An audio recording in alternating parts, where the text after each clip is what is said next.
So what we got today are two videos that we're going to watch. The first video is a short clip of Tim Walz and his appearance on The View. And in this short video is interesting. He makes a lot of contradictions. One of the first contradictions, quote unquote, that he makes is that the Harris-Walz campaign, quote unquote, has to earn every vote, which is interesting, right? Because we all know that that campaign is a fabricated campaign that doesn't even exist as a result of any type of voting. The entire campaign didn't get one vote to even exist. You know what I'm saying? Which is wild. And then he makes another statement, which is interesting, in saying that he doesn't know why people believe that there should be an expectation of black people to vote for Democrats.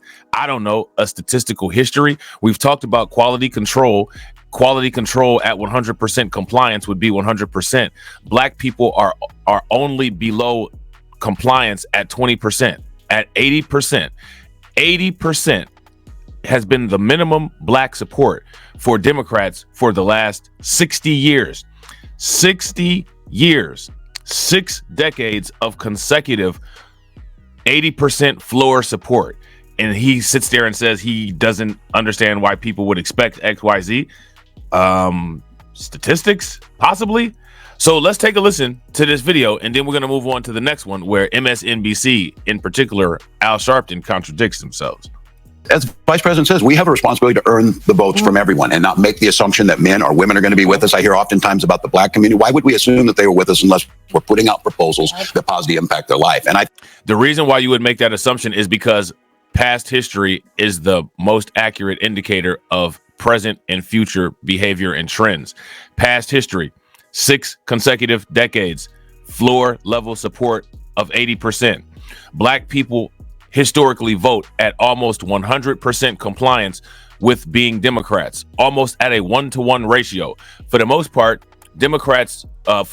black people vote at a 8 and 10 ratio. 8 out of 10 black people will vote Democrat, 20% other, for the most part. And which is interesting because that's about approximately the breakdown between the black voter split with Kamala Harris and Trump. So, yeah, I mean, again, it's running quality control. They've been running quality control, creating a process and doing this process for the last 10 years where it's almost robot-like and mechanical. And one thing that's interesting is I don't know if people realize that that's going on or not, but what it does seem like is that there's some sort of shift that's occurring and people are starting to, at the very least, question some of these things.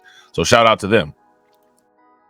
I think what you're seeing in these final days, it is going to be close, but this is where people are making up their mind. And it's very clear that, as you said, Donald Trump is spiraling down, unhinged. What worries me about these comments, some of these that are just so strange that they're hard to imagine, it's the dangerous ones in the middle of that, the enemy from within and some of that. But the flip side of that is the message that's starting to break through is this opportunity economy, a new way forward. I kind of look at it a different way with the quote unquote comments about Trump. The Democrats have kind of utilized infrastructure resources to go after him, to remove him from the competition in an unorthodox way. Not only have they done that to him, but they've done that to other people like RFK. Tulsi Gabbard was put on a very weird terrorist flight risk list or something like that. I think that might be why Trump might be making statements like that. I don't know, man. What do you think? Talking about housing, talking about prices. And I'll make the case, being someone who's in this generation, that sandwich generation. My mom's nearly 90. My son turned 18 last week. Putting proposals out on affordability of childcare, new paths forward to careers, internships, and then her proposal on Medicare in-home care, that is a game changer. My mom wants to stay in her home, and the ability that Medicare would pay for her care in-home is absolutely a game changer. And I think what men are hearing across that is these are things to strengthen their family, opportunities for them to start businesses. But when I'm just at rallies and stuff talking to them, for the women in your lives that you love, to the men out here, their lives are literally at risk here because we've seen this. Some of these extreme proposals around reproductive care, and that resonates with them. As Vice President. Okay, so there's that. All right, very interesting take from Tim Walz, and I'm not really sure how much value that exchange had. For the most part, again, there was a lot of contradictions in there. The acting as if he doesn't expect black support when there's clearly an expectation of black support. Just not that black people owe the Democrats anything, but just simply based on past history, there's these expectations. So what we're going to do now is we're going to take a look at this video from MSNBC, and this video features Al Sharpton, and it's interesting because MSNBC has for the last week been putting out these video clips where they say there's no failing black support for Kamala Harris, right? I said that, right? I said that. You know what I'm saying? I said statistically the comments that Barack Obama made didn't make sense. So what's interesting about this is that Barack Obama, for the most part, put out this statement that went viral. All this fear mongering. A lot of people didn't even talk about this in the way that I talked about it. Now that the dust has settled, they've gone back on their fear mongering, and now they're trying to reassure people that this support exists. I mean, it's just bizarre. And what's interesting about it is that they do this all in a way of not directly debunking the claims that Barack Obama made. So they're saying, no support is failing, no support is failing. But it's their guy who said that the support is failing. And they're not trying to address that at all, which is wild. So let's listen to this. Joining us now with more is Reverend Al Sharpton, the president of the National Action Network and host of Politics Nation right here on MSNBC. Rev Al, it's always a privilege to see you, my friend. I want to thank you for being with us this morning. Just wondering, what stood out to you most from your interview with the vice president? Well, I think what stood out most was her being very clear that she was going to work to earn every vote. There's been the issue raised about black men allegedly moving toward Trump. Now, again, this issue has been, quote unquote, raised by the mainstream media, right? And this issue was also raised by Barack Obama. However, like we've said, any of the statistical changes that can be seen with Trump will never be seen with the Democrats because, again, the Democrats have close to 100% support. At 80%, black people can never double their support for Democrats. The only thing that black people can ever do is make marginal increases. Trump has very little black support, so he can triple, double, quadruple, all of that because his support is so small. His support has increased 300%, which sounds amazing. It sounds huge, right? But he has a very small number of support. 300% is only a factor of 3. So I believe, if I'm not mistaken, last election around this time, he had a 7% support. At this point, currently, I think it was like 19 or 20, which for the most part is pretty close to times 300%. So they play with these numbers, and the expectation is that the American people are not very intelligent and that we don't understand math, which sadly seems like they got them on quality control, on compliance with not understanding math, as you see all of these incorrect interpretations of all of these basic statistics. This is freshman level statistics. It's wild. Although I certainly have questioned some of the polls, and I've not seen that on the bus tour that National Action Network has done. There are some black men, but there's always been some that would vote Republican. In the last several cycles, you could see that, including when Barack Obama ran. So I think for her to emphasize that I'm not taking anything for granted, I'm going to earn it, even though I dispute what they're trying to allege. I thought that stood out. I also think that it stood out that she... So now here's another thing when it comes to MSNBC and when it comes to all these people. If Barack Obama was incorrect and the statistics have shown that black men are supporting Kamala Harris, why do they continue to allow these repeated attacks and these repeated shaming talking points being levied against black men? It's only okay now because you all have, I don't know, either just been debunked beyond being able to be credible, or because you now need to kind of deal with some of the backlash. I don't understand why you didn't just provide information that was consistent with reality. That's what I don't understand. Let me know what you guys think. Sees herself as one that is trying to help people on the ground. Because I said a lot of people don't understand Beltway talk when we say that Inflation Reduction Bill or infrastructure bill. What does it mean? And she broke down exactly what will go to people. And I think that's a real concern that people want to know, what does this have to do with me? So I thought it was a good conversation. Yeah, and Al, I want to kind of play for you a little bit of what she told you, play for our audience, a little bit of what she told you about her efforts to garner more support from black men. Listen to this. I must earn the vote of everyone, regardless of their race or gender. And what can be frustrating sometimes is to have journalists ask me this question as though one should assume that I would just be able to take for granted the vote of black men. I mean, I'm not trying to be funny, but that's literally what the Democrats have done ever since black people started supporting Democrats. And I think in a roundabout way, that might actually be the true question that you're being posed when those journalists come at you with that idea. I think that's actually an uninformed perspective. Because why would black men be any different than any other demographic? Because black men are different from any other demographic. Most other demographics, for the most part, are somewhat counterbalanced split. Most other demographics are kind of 51-49, or they're kind of like that. Most demographics are. You don't see any other demographic with the male and the females at near 100% support. We are very different from other demographics. Also, when it comes to black people, we have a different relationship with the Democrats than the other than the other demographics do. The Democrats literally are the reasons why they're the political vehicle of why our parents were allowed to participate in the American society post-Civil War, post-slavery. You know what I'm saying? There's a different relationship there. We are very different politically in regards, you know what I'm saying, to other groups. I don't know, but there might be some implied sense of loyalty as a result of Jim Crow and slavery and all that to the Democrats. I don't know. However, all I know is that the relationship between black people and Democrats is very different, and it's downplayed than the relationship between other groups and the political parties here in the United States. In most other cases, when it comes to political parties in the United States, the political party that seems to have this unwavering support is not directly linked to the direct liberation and inclusion of the parents and grandparents of the people who are voting.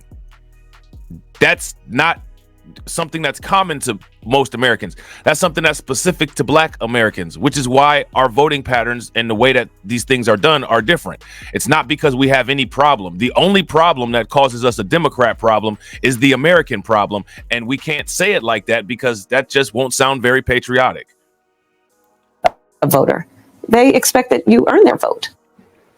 Al, it's so she was so clear on this, and the fact that one should presume that any candidate would take any vote for granted. Do you buy into this narrative, Al, that the vice president is losing support within the black men? Absolutely not. I mean, as I said, if you look at the data from back to the 60s. So again, I just want you guys to pay attention. Now everybody's using my talking point.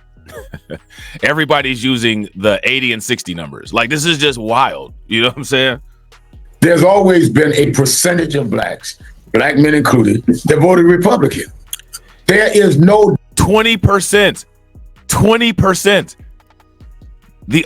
Most people would be thrilled to get an 80% on the test because that would be such a high score. You know what I'm saying? The Democrats score such a high score. And look at them being hung up on 20%, acting as if that's some type of threat. It's not even a threat. It's not waving away from the control line level of 80% floor support. It's not doing that. Data that says that is going to be more of a black vote Republican this time. I think that this is part of the misinformation that has been put out by the Trump campaign. But let me also add, this is actually misinformation that's been put out by the liberal media and by Barack Obama. Now, the only thing that Trump has ever said is my support with black voters is up, which it is. It's not misinformation. That's not a false statement.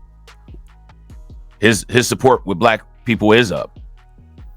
However, Kamala Harris is at the levels of traditional support.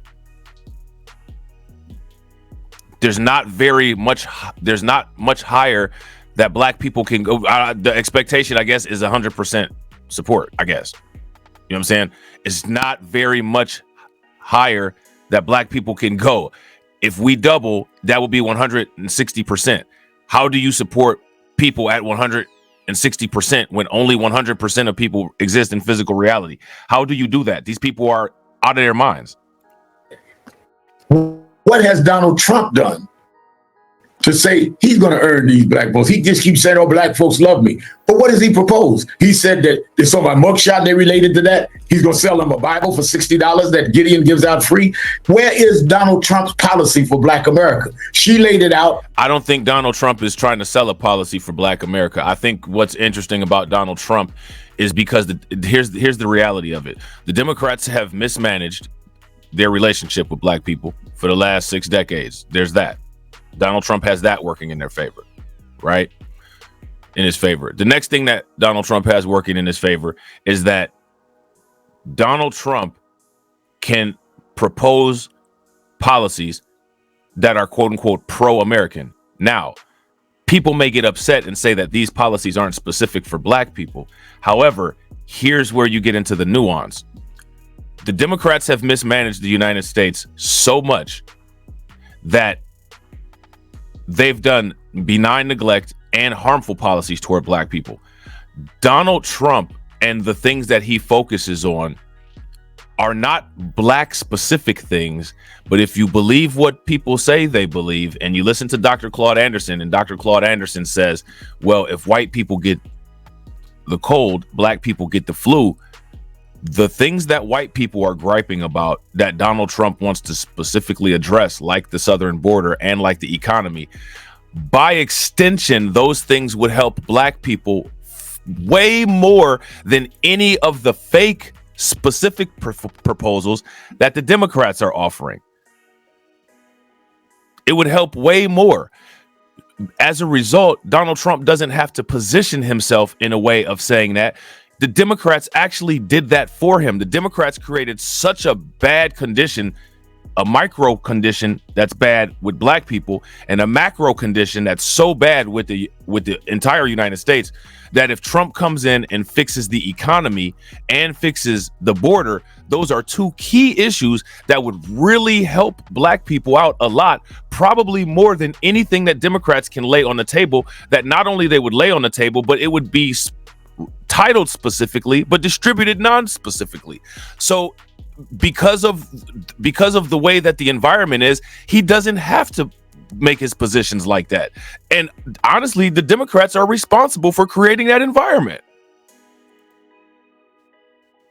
From child credit to dealing with health care to dealing with HBCUs. What is his black proposal? Oh, we go in Project 2025 and get it. They're going to close down the Department of Education. They're going to close down other things we need. And the Supreme Court, that he nominated 3 of those justices, ended affirmative action and took out a lot of what was left in voting rights. That's his plan for Black America. And here's another reality for Black America. Since affirmative action has been removed, there's a bunch of Asian people upset. I think that the affirmative action removal has actually brought a lot of black people, especially in the content creation space, money. So there's that. And I think that as Black Americans begin to understand it, they will not even reach the levels they reached with other Republican candidates in the past. And you also, Rev, asked the vice president about Israel's war against Hamas. Here's part of how she responded. Look, it's going to be hard. It's going to be difficult, but we have got to get this war over with. We got to get the hostages out. We need the war to end. The number of innocent Palestinians that have been killed in Gaza, it's really unconscionable. And we have to be honest about that. And at the same time, listen, I will always stand in terms of Israel's right to defend itself. And we need this war to end. I mean, now I don't think there's anybody on any side that doesn't say we need this war to end, right? I mean, it's so important. But the issues that have been brought forward during this last year of the war in Gaza, and now we're seeing that it's been growing in areas, you know, Lebanon, and I'm thinking of Hezbollah and Iran. How much of an issue do you think, Rev, Hamas and that war is for Democrats going into Election Day? It's absolutely an issue. It's absolutely an issue. They've got the whole abandoned Harris situation going on. They've got the uncommitted or undecided or whatever they got going on up there in Michigan. There's a lot of problematic things going on right now. I think it's an issue. To what degree, I don't know, but it's certainly an issue to people like me that are concerned. And I'm glad that she raised about the civilians when I asked her. In Gaza, 41,000 people killed. I denounced, and most civil rights leaders did, when Hamas had the attack on October 7th, and you saw 1,200 people dead. But the response to that is not 41,000 people, most of which are civilians, many of them children. This needs to stop. Now we're talking Lebanon and Hezbollah and on and on. And Netanyahu taking a even harder position that no matter what, he's going to go forward. That's why I asked the question. I think that the United States clearly ought to stand up and deal with the question of the protection of Israel. But the protection of Israel and the protection of Netanyahu is two different things. Netanyahu should be protected. I'm not saying he should be harmed in any way. The drones at his house is absolutely wrong, and we ought to defend that. But I'm talking about we should not be protecting him politically by allowing him to prolong this war because he feels that's the way that keeps him from going on trial like his soul brother, Donald Trump. And so the fact is that, do you think there's anything that the current administration should be doing differently? I think that they ought to be putting pressure on Netanyahu. That since we've seen, well, they have. But they need to put even more. I don't know what's going on in the negotiations, but I think that the public needs to be very clear that I think someone had said that the recent killing of the Hamas leader was tantamount to when we got bin Laden. Well, then you go to the next step, and where is that? And why isn't Netanyahu there? The other thing that I find, Jose, is very peculiar to me is that Donald Trump is more aligned with Netanyahu than Biden or Harris has ever been. And why aren't people raising that to him? Why aren't people protesting him? I understood, and some of the members. There are people questioning that. Another tactic that you will see is when there's something going on that people don't like. However, there's a remedy going on to what it is that they don't like. They'll just repeatedly question it and not acknowledge the counter initiatives going on against it. It's very interesting, man. This is fascinating. The National Action Network were part of saying we must raise a question of what's going on in the Gaza. And there were demonstrations and all and Democratic candidates and for Congress all the way up to Kamala Harris and Joe Biden. Why haven't we seen one demonstration against Donald Trump? Donald Trump went and had a rally in the Bronx. Where was everybody? So are people that are playing games behind the scenes, trying to push this issue, trying to act like Donald Trump would be an alternative when he is more aligned with Netanyahu and the right than the Democrats are in this? And lastly, Al, NBC News has learned the exonerated Central Park Five, the men wrongly accused of an assault in New York City in 1989, are suing former President Trump for defamation after he asserted during a debate they were responsible for the crime. What's your reaction to this, Al? I think, they are, two of them have been on tour with me with National Action Network's bus tour, and I think they're right. Donald Trump repeated again that they are responsible, and they have the right when DNA cleared them. It's one thing to say something and you don't know. An accusation is made, you could believe it. But when you have scientific evidence, that's another story. Reverend Al Sharpton, it's always a pleasure to see you, my friend. I thank you for your time this morning. Yeah, I thought that was pretty interesting. Let me know in the comment section what you all think. Let me know what you agree with. Let me know what you disagree with. I hope you guys enjoyed the video. If you're not subscribed to the channel, make sure you hit the bell icon twice, smash the like button, share this video out to all of your followers. Make sure that you're subscribed to all of my backup channels, and I will catch you all on the next video. All right. Peace.